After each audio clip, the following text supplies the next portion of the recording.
Alhamdulillahirabbil alamin. Shalatu wassalamu ala sayyidina wa mursalin wa ala alihi wa sahbihi ajmain. Amma ba'du. Yang saya hormati Bapak Kepala SDN 1 Dongko, yang saya hormati Bapak Ibu guru, tenaga kependidikan maupun tenaga pendidik SDN 1 Dongko. Pertama-tama marilah kita haturkan rasa syukur kehadirat Allah Subhanahu wa taala yang telah memberi kesempatan kesehatan kepada kita sehingga kita bisa berkumpul di sini untuk melaksanakan diseminasi pemahaman dan pengalaman penerapan budaya positif di SDN 1 Dongko sebagai tugas aksi nyata modul 1.4 budaya positif. Bapak Ibu yang saya hormati, konsep utama modul budaya positif yang pertama adalah perubahan paradigma belajar, disiplin positif, kebutuhan dasar manusia, motivasi perilaku manusia, posisi kontrol restitusi, keyakinan kelas, dan segitiga restitusi.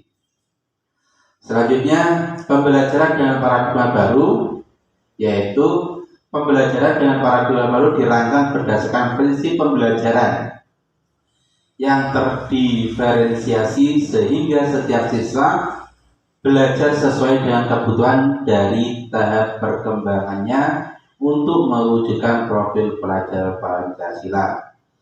Seperti inilah profil pelajar Pancasila. Yang pertama adalah beriman bertakwa kepada Tuhan Yang Maha Esa dan berakhlakul karimah.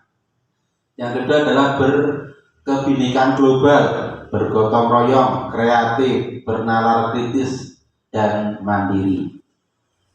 Selanjutnya, disiplin positif. Dalam budaya kita, makna kata disiplin dimaknai menjadi suatu yang dilakukan seseorang pada orang lain untuk mendapatkan kepatuhan. Kita cenderung menghubungkan kata disiplin dengan ketidaknyamanan.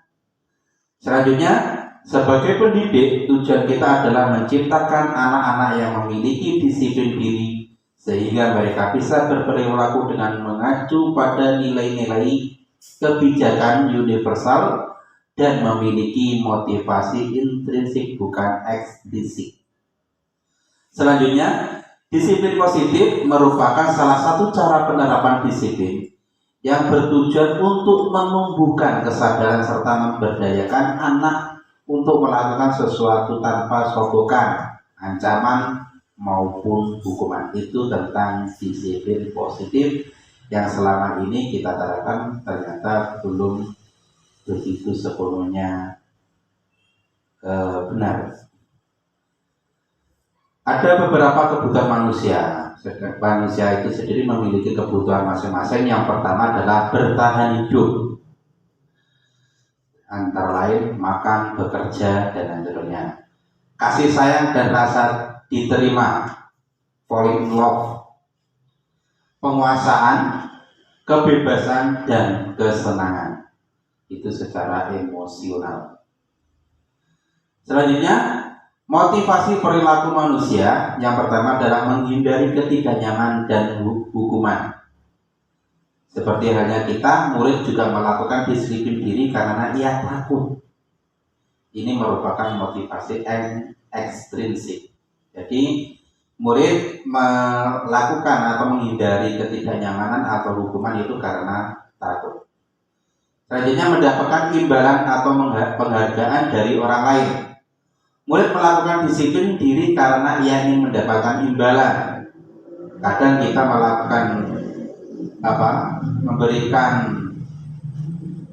soal, maka kita harus memberikan hadiah. Itulah yang menjadi motivasi siswa untuk segera melaksanakan pekerjaan. Selanjutnya, menghargai nilai kebajikan diri sendiri, yaitu murid melakukan disiplin diri karena sadar akan nilai kebajikan dirinya. Ini merupakan motivasi intrinsik.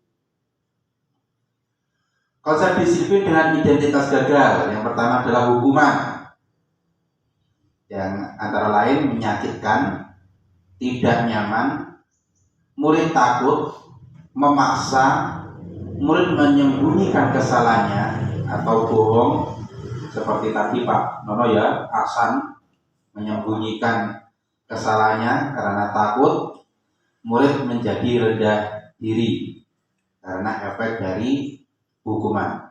Efek dari penghargaannya itu tidak efektif, merusak hubungan, sifat iri, menimbulkan sifat iri. Selanjutnya memastikan kreativitas, menghukum dengan sistem ranking, dan merampas hak menghargai dirinya.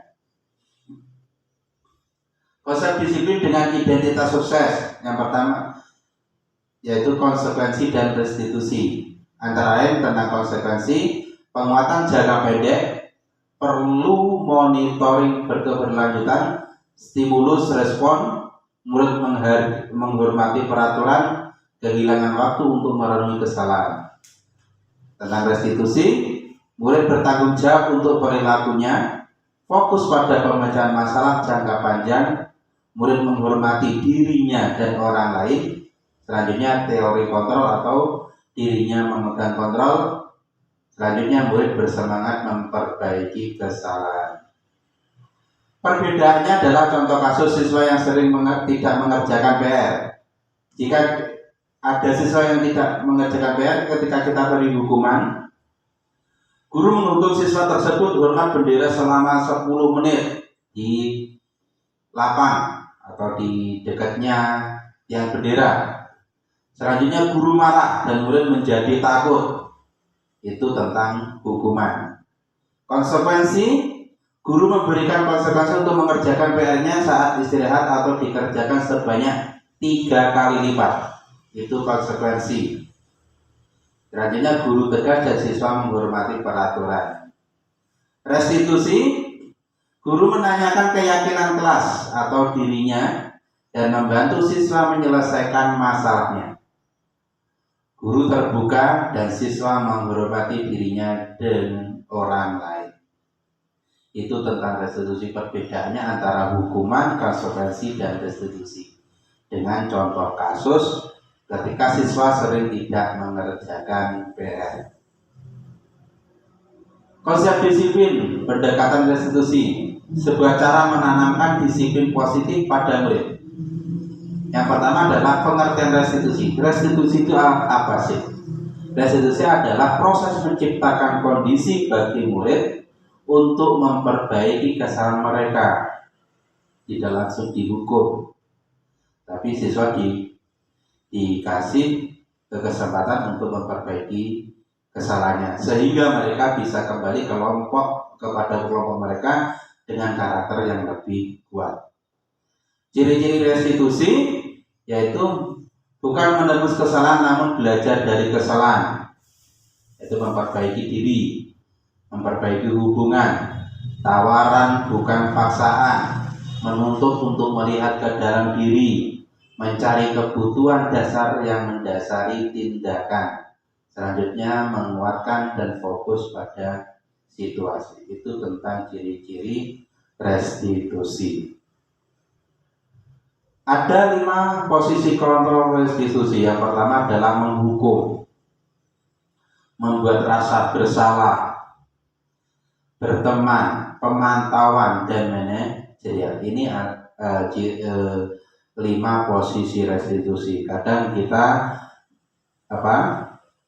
mengambil tindakan kepada siswa ketika siswa melakukan kesalahan itu ada 5 macam. Yang pertama langsung dihukum tanpa kita tanya dulu kesalahan.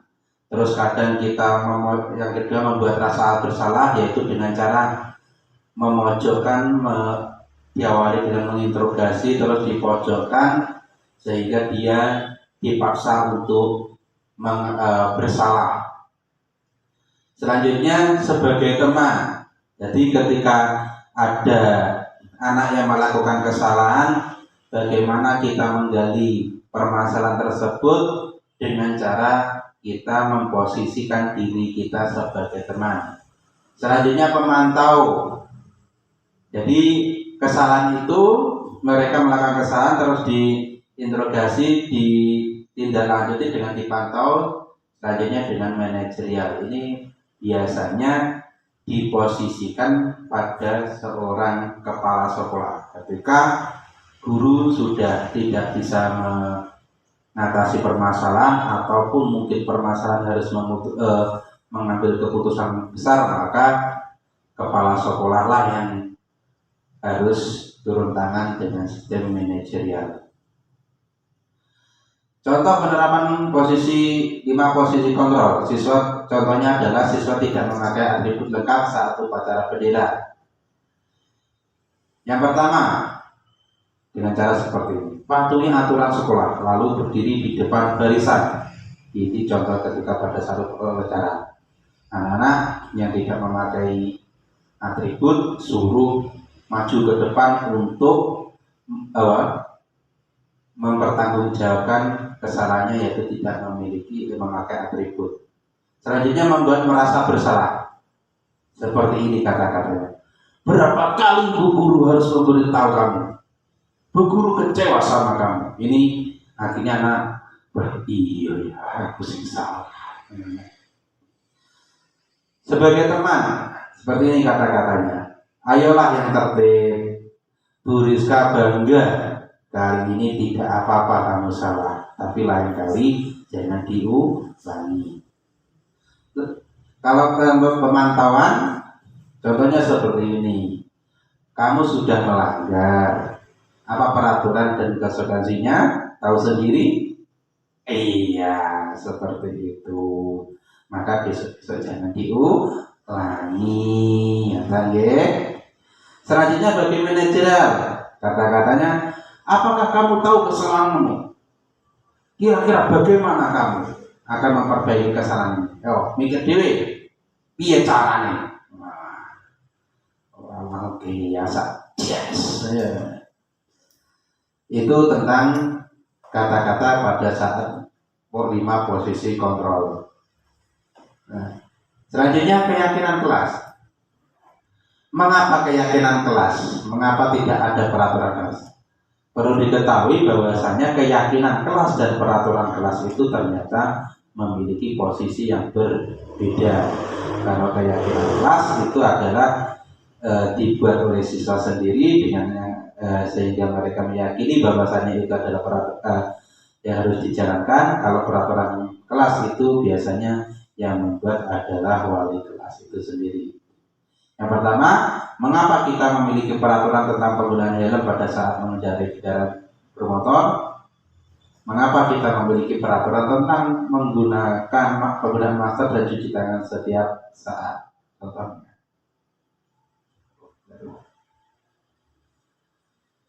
ini cara tentang bagaimana pembentukan keyakinan kelas. Yang pertama,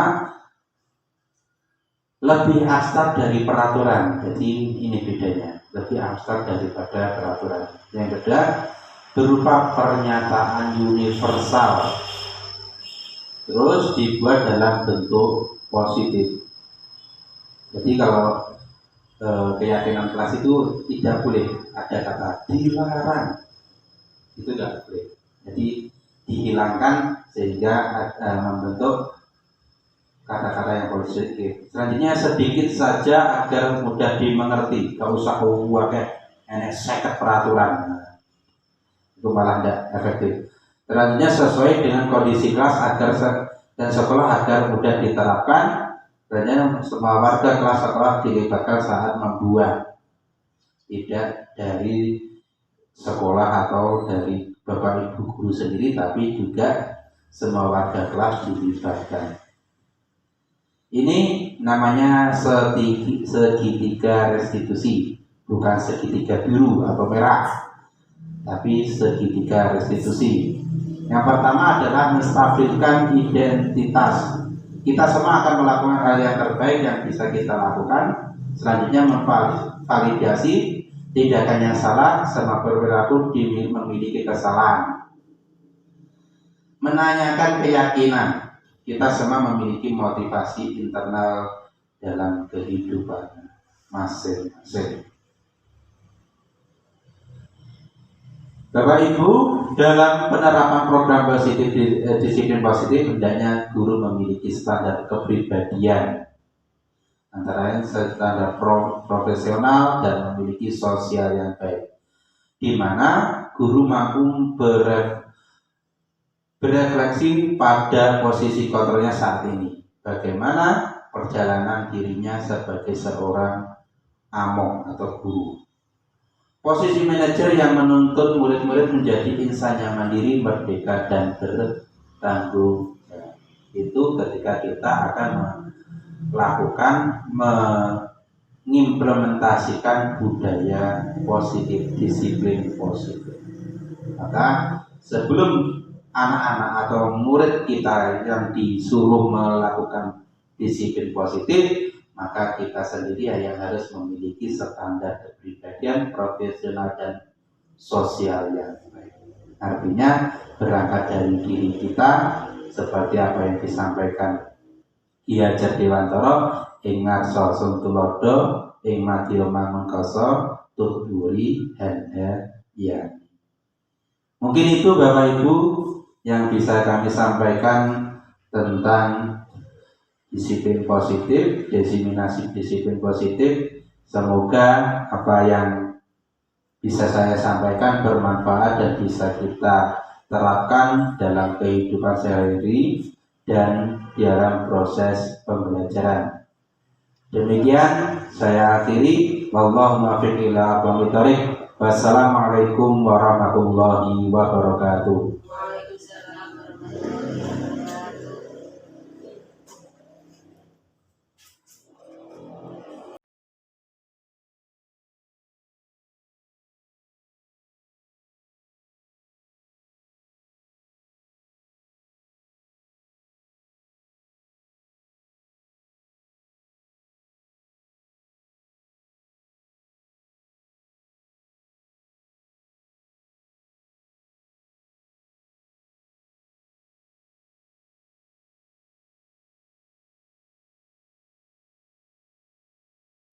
Assalamualaikum warahmatullahi wabarakatuh.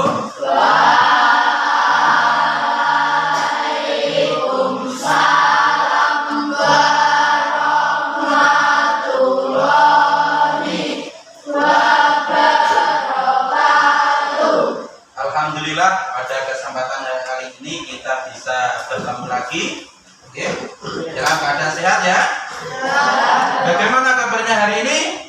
Alhamdulillah luar biasa. Oke, anak-anak kelas 6, kali ini kita akan pada semester ini kita akan mengikuti pembelajaran yang dimana pembelajaran kelas 6 itu kalau semester 2 akan banyak sekali kegiatan-kegiatan.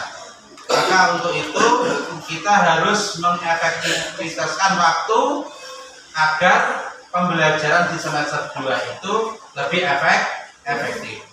Maka daripada itu kita harus memiliki komitmen terhadap pembelajaran yang akan kita laksanakan.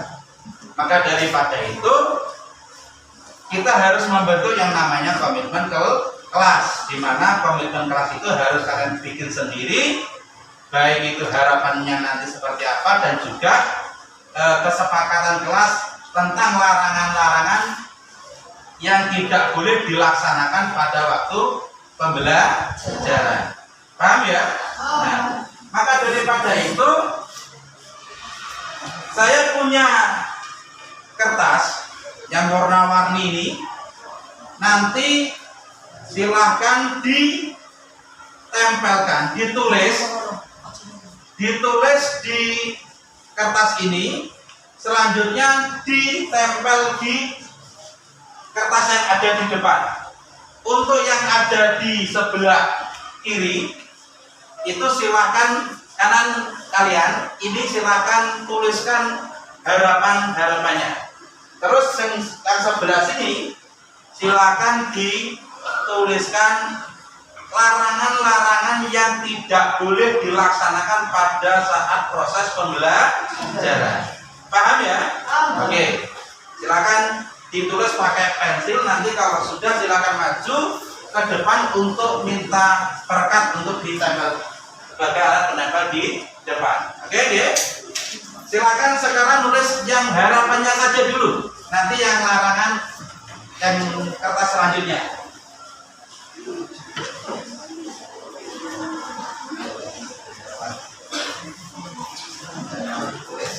Ya.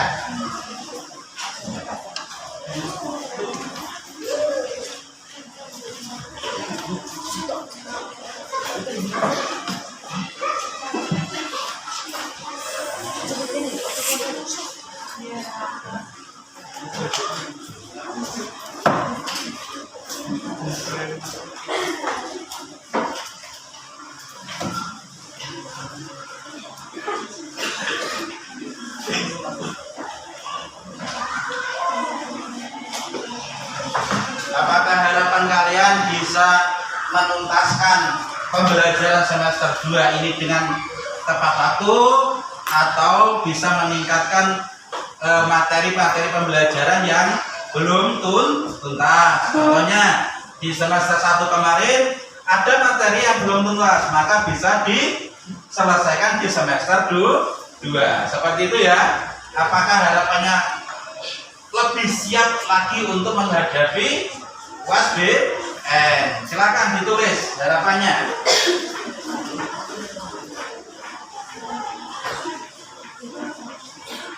Apakah ada yang berharap akan adanya jam tambahan di semester 2? Ya, apakah harapannya ada kelompok belajar itu di semester 2? Silakan ditulis. Ditulis berdiri ya. Ini ya. Nanti silakan ditempelkan.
Pak, nanti kalau harapannya sama dengan teman Pak, boleh.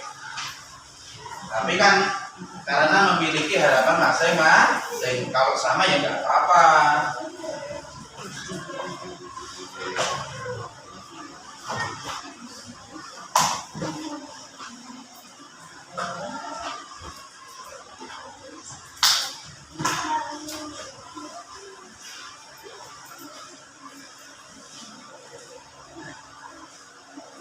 Silakan yang sudah maju depan dan ditempel. Ya Mbak Anas.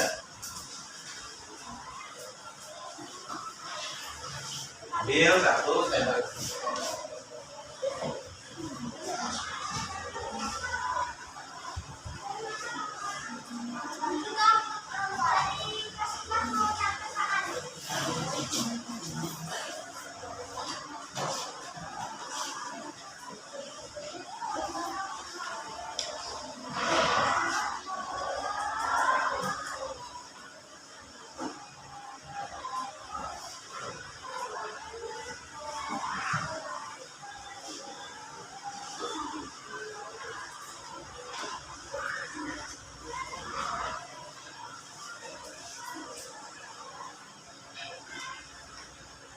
Ya yang sudah.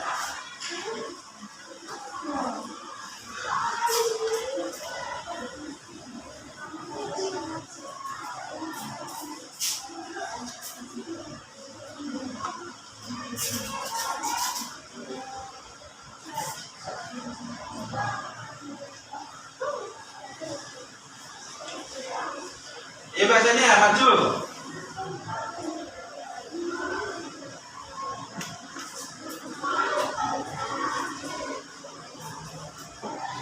Tan, nempel Tan.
Ya, selesai. Luar biasa sekali.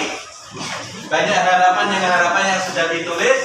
Inilah yang nanti harus kita kesepakati menjadi sebuah komitmen kelas. Apa harapannya? Yang pertama, saya harap pada kelompok belajar di semester 2 luar biasa.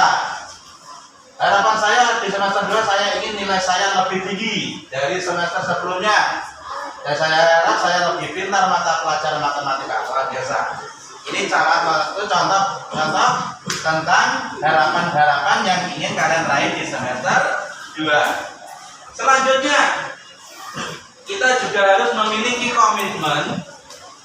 komitmen untuk mencapai harapan. Contohnya, dilarang main HP ketika pelajaran, dilarang mengoperasikan HP sebelum jam pulang. Ketika mau ke kamar mandi, izin terlebih dahulu. Atau lagi kalau tidak mengerjakan tugas, disuruh nyanyi ke depan. Nah, ada lagi yang rambutnya gondrong, dipotong di mana? Nah, kukunya yang panjang.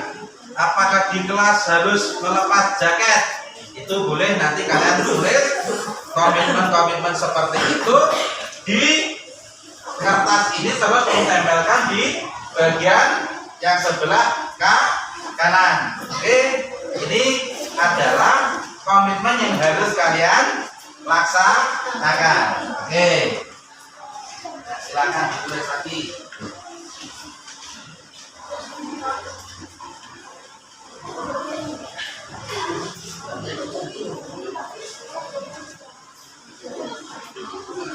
Apakah pagi harus mandi terlebih dahulu?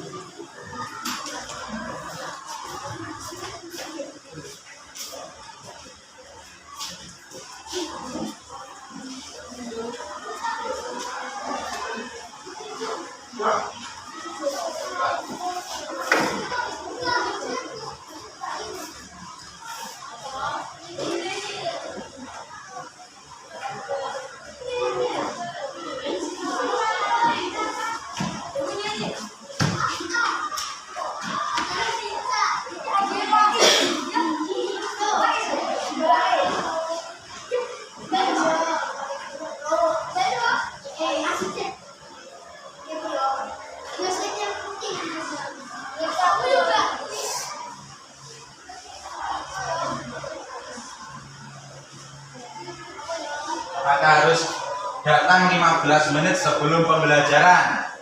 Kalau terlambat, apa konsekuensinya? Itu silakan kalian tulis.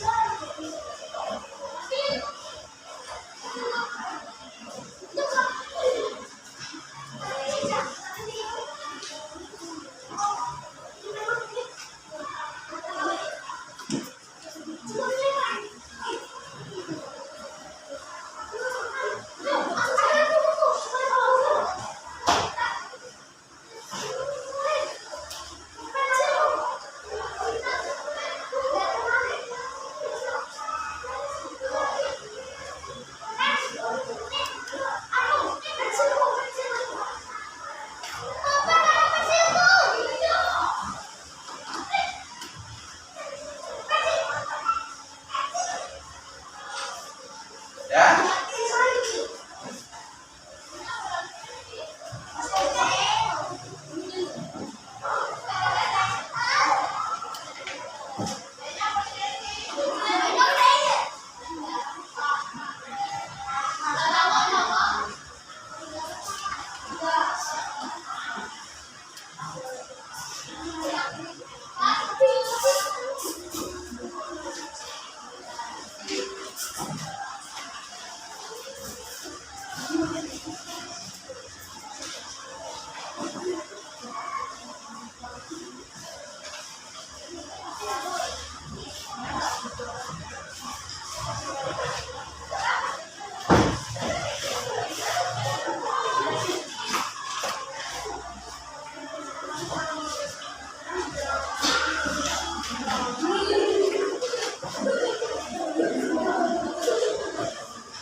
Iya, begini aja.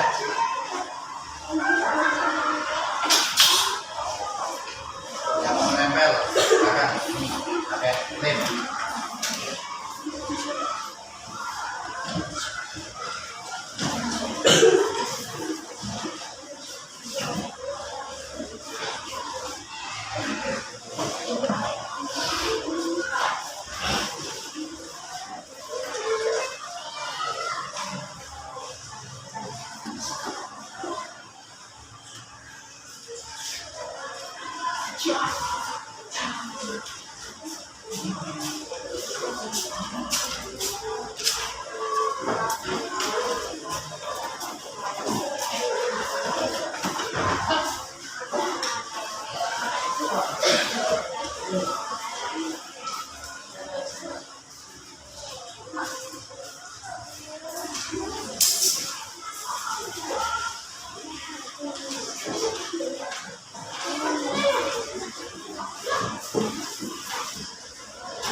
adalah komitmen yang kalian bikin antara lain.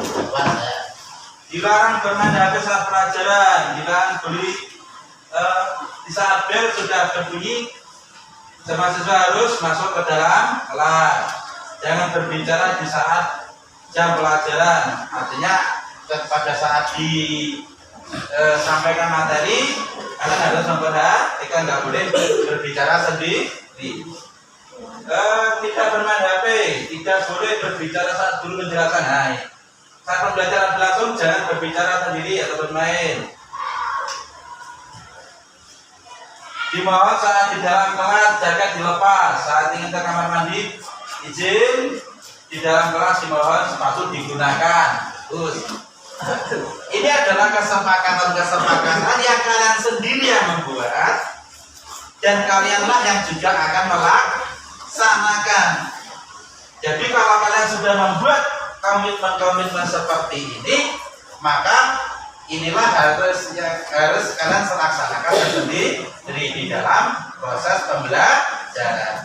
Harapannya adalah komitmen yang telah kalian buat itu akan meningkatkan prestasi kalian dan meningkatkan proses pembelajaran. Apa yang ditingkatkan?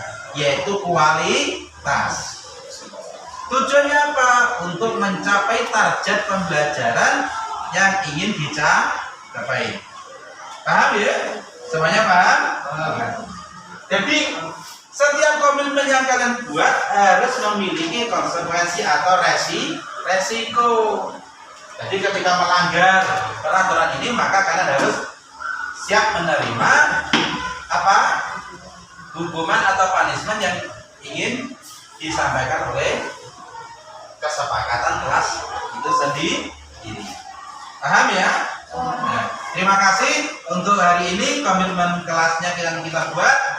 Maka harapan besar dari Bapak Ibu guru yaitu semuanya bisa menjalankan apa yang menjadi tugasnya masing-masing. Saya akhiri. Wassalamualaikum warahmatullahi wabarakatuh. Waalaikumsalam warahmatullahi wabarakatuh.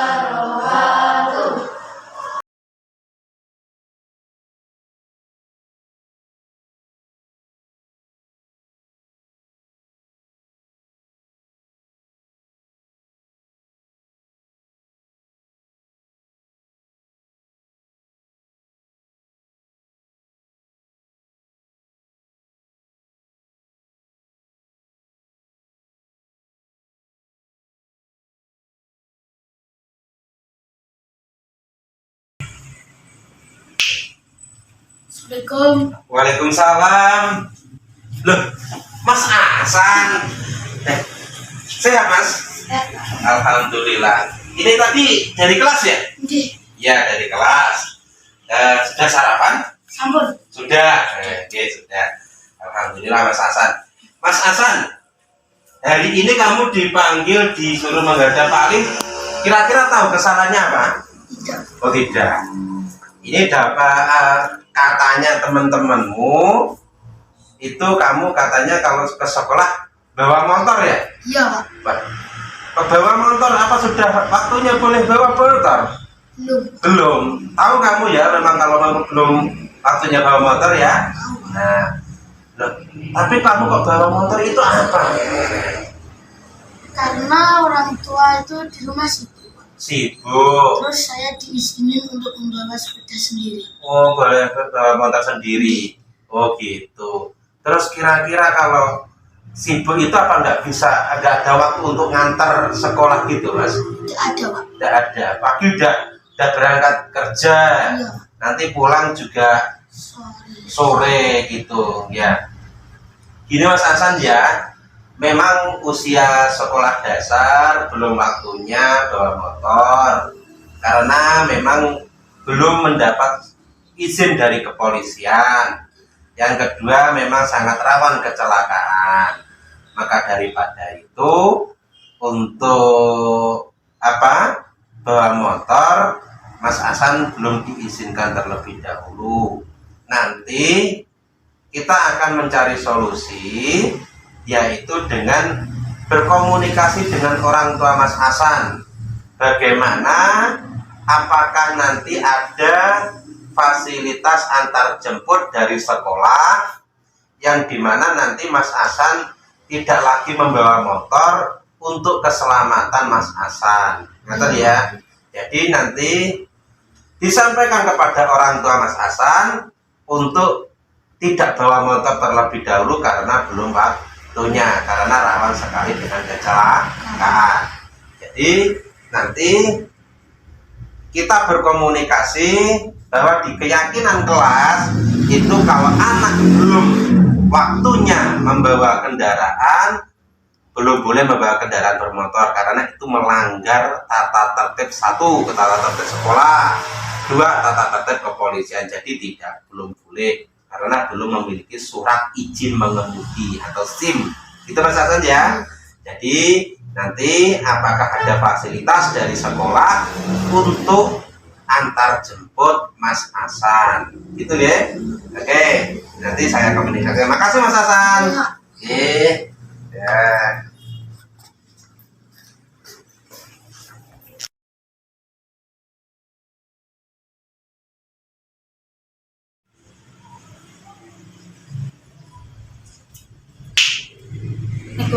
Waalaikumsalam. Mas Vino, sehat Mas? Sehat. Alhamdulillah. Ini tadi udah sarapan apa belum? Sama. Oh sudah. Terus kamu kesini tadi atas undangan Pak Alim, ya kan? Kamu tahu kira-kira kesalahanmu apa? Nggak tahu? Nah, saya mendapat laporan dari Bu Puji kalau kamu atau Vino itu sering nggak mengerjakan PR. Itu apa benar Mas? Iya. Benar? Oh, pakai bahasa Indonesia ya. Nah, kalau benar apa toh Mas? Sebabnya itu apa? Kalau buatan garap tugas itu karena membantu orang tua membuat tempe. Oh tempe? Iya. Oh ya Allah. Buatnya tempe itu dari jam berapa? Sore jam 5 sampai jam 10. Ya Allah gitu. Ya gini Mas, kalau kamu itu sebagai pelajar, ya lakukan. Membantu orang tua itu bagus, ya tak? Membantu orang tua itu bagus. Itu ada pekerjaan yang paling mulia. Akan tetapi jangan lupa tugas sebagai siswa, sebagai pelajar. Kalau ada tugas dari Bapak Ibu guru di sekolah, pekerjaan rumah yang dikerjakan dulu. Contoh, pulang sekolah, kalau memang mengerjakan pembantu orang tua bikin tempe itu mulai jam 5, pulang sekolah, makan, siang, istirahat sebentar, tugasnya dilihat dulu, belajarnya dilihat dulu. Dikerjakan, kalau ada PR dikerjakan, setelah itu nanti selesai. Kalau waktu masih ada istirahat, kalau waktu sudah mepet ya langsung bisa membantu orang tua. Gitu nggih. Jadi janji ya, dalam keyakinan kelasmu ada janji yang kamu berikan, kamu janjikan kepada kelas. Kalau mengerjakan PR, ada PR dikerjakan dulu. Dan itu konsekuensinya adalah ketika tidak mengerjakan PR maka akan mendapat hukuman dari Bapak Ibu guru. Itu adalah keyakinan kelas. Jadi itu harus diterapkan. Oke, berjanji ya. Setelah ini mengerjakan tugas dulu baru membantu orang tua. Oke. Jadi Mas Vino ya. Oke, terima kasih Mas Vino.